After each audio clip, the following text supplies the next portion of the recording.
नमस्कार विद्यार्थियों, मैं प्रीति जैन, प्रवक्ता Adinath college of education Maharra Lalitpur से। मैं DLED प्रथम सेमेस्टर के लिए संस्कृत शिक्षण में अध्ययन कराऊंगी। आज का हमारा टॉपिक है सर्वनाम। पिछली कक्षा में हमने संज्ञा पढ़ी थी और अब हम सर्वनाम के बारे में जानेंगे। सर्वनाम शब्द, संज्ञा शब्द, ये सभी शब्द हम बचपन से अभी तक पढ़ते आ रहे हैं, तो हमें कुछ ना कुछ इन बातों की जानकारी होती ही है। सर्वनाम किसे कहते हैं? अर्थात संज्ञा के बदले में उपयोग किए जाने वाले शब्दों को हम सर्वनाम कहते हैं। जैसे राम जाता है, तो राम क्या हो गई? संज्ञा। लेकिन यदि हम राम के स्थान पर मैं, तुम, आप आदि अनेक शब्दों का प्रयोग करेंगे, तो संज्ञा के बदले में जिन शब्दों का उपयोग करने से वाक्य में किसी भी तरीके का परिवर्तन नहीं होता है, हम उन सभी शब्दों को सर्वनाम कहते हैं।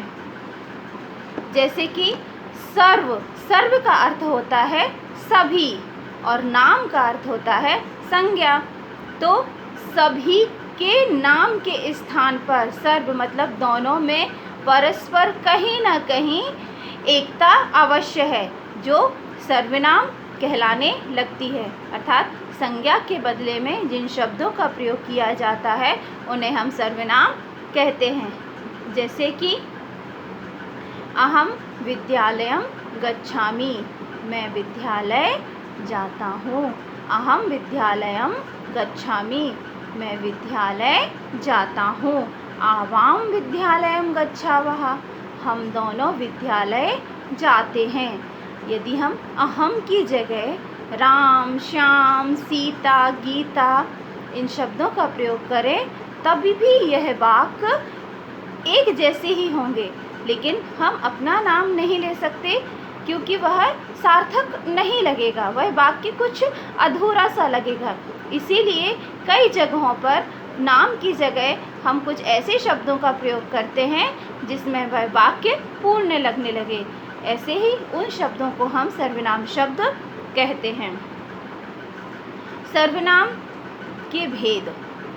पुरुषवाचक सर्वनाम अर्थात जिस सर्वनाम के द्वारा वक्ता, श्रोता या अन्य संबंध से बातचीत हो रही हो का बोध होता है, उसे हम पुरुषवाचक सर्वनाम कहते हैं। जैसे कि मैं, हम दोनों, हम सब, तुम दोनों, तुम सब, वह, यह, वे दोनों, ये जो सारे शब्द हैं, यदि हम इनको संस्कृत में देखें तो अहम, आवाम, वयम, सः, तौ, ते, तुम, युवाम, यूयम, ये सभी सर्वनाम शब्द कहलाते हैं। आइए हम इनके कुछ उदाहरण देखते हैं। अहम विद्यालयम गच्छामि, तौ गृहम् आगच्छति, यूयं सायंकाले क्रीडत, त्वं पुस्तकं पठ। इसके बाद सर्वनाम का द्वितीय भेद, दर्शक सर्वनाम। जिस सर्वनाम का प्रयोग वस्तु, स्थान आदि दर्शाने के लिए किया जाता है, उसको हम दर्शक सर्वनाम कहते हैं। एषः मम विद्यालयः, यह मेरा विद्यालय है। अर्थात इसमें जो यह शब्द है वह सर्वनाम कहेंगे हम। इदं पुष्पम अस्ति, यह पुष्प है। एषा कमला सन्ति, यह कमला है। अर्थात किसी स्थान को विशेष तौर पर दर्शाने के लिए जिन शब्दों का हम प्रयोग करते हैं उन्हें दर्शक सर्वनाम शब्द कहते हैं। इसके पश्चात निजवाचक सर्वनाम। जिस सर्वनाम का प्रयोग वक्ता या श्रोता अपने लिए करता है उसे हम निजवाचक सर्वनाम कहते हैं। जैसे सुरेशः स्वयं पठति, तो यहाँ पर जो स्वयं शब्द है वह अपने लिए उपयोग कर रहा है। सुरेश स्वयं पढ़ता है। तो ये शब्द जो है वह निजवाचक सर्वनाम के अंतर्गत आता है। 4 नंबर पर संबंधवाचक सर्वनाम। जिस सर्वनाम के द्वारा वाक्य का परस्पर संबंध प्रकट होता है उसे संबंधवाचक सर्वनाम कहते हैं। जैसे कि त्वं यस्य खादसि तस्य कार्यश्यामि कुरु, यह करिष्यति सः भरिष्यति। यह करिष्यति जो जैसा करता है, सः भरिष्यति वह भरता है। अर्थात दोनों वाक्यों के बीच में परस्पर संबंध प्रकट करने वाले शब्दों को हम संबंधवाचक सर्वनाम कहते हैं। प्रश्नवाचक सर्वनाम। जिन सर्वनाम शब्दों का प्रयोग हम प्रश्न पूछने के लिए करते हैं उसे हम प्रश्नवाचक सर्वनाम कहते हैं। विद्यालयं कः गच्छति, सः सायंकाले किं करोति। अर्थात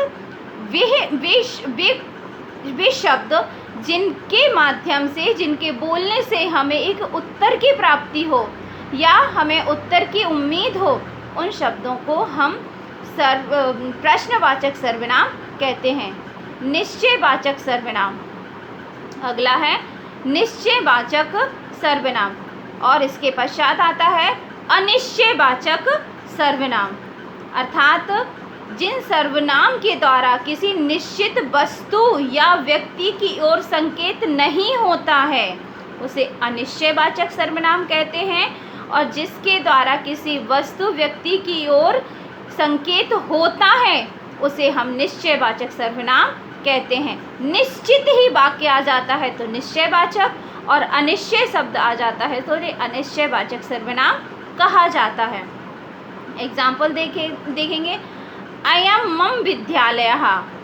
अयं मम विद्यालय मतलब निश्चित है कि यह मेरा विद्यालय है। अब इसके पश्चात आ जाएगा किस तरीके से, ग्रामे कश्चित् धनिकः निवसी। यह जो ग्राम में कौन धनी व्यक्ति रहता है, मतलब रहता तो है, जानकारी है कि इस गांव में कोई धनी व्यक्ति रहता है, लेकिन निश्चय नहीं है कि वह कौन है। तो इन दोनों वाक्यों में, पहले वाक्य में क्या पढ़ा था कि यह मेरा विद्यालय है मतलब निश्चित है, और दूसरे में क्या पढ़ा है कि शायद पता नहीं किस गांव में कौन सा धनी व्यक्ति रहता है। जब निश्चय और अनिश्चित होने पर क्या हो जाता है, एक निश्चयवाचक सर्वनाम हो जाता है और दूसरा अनिश्चयवाचक सर्वनाम हो जाता है। इस प्रकार आज की कक्षा में हमने सर्वनाम और सर्वनाम के भेद के बारे में जानकारी प्राप्त की। धन्यवाद।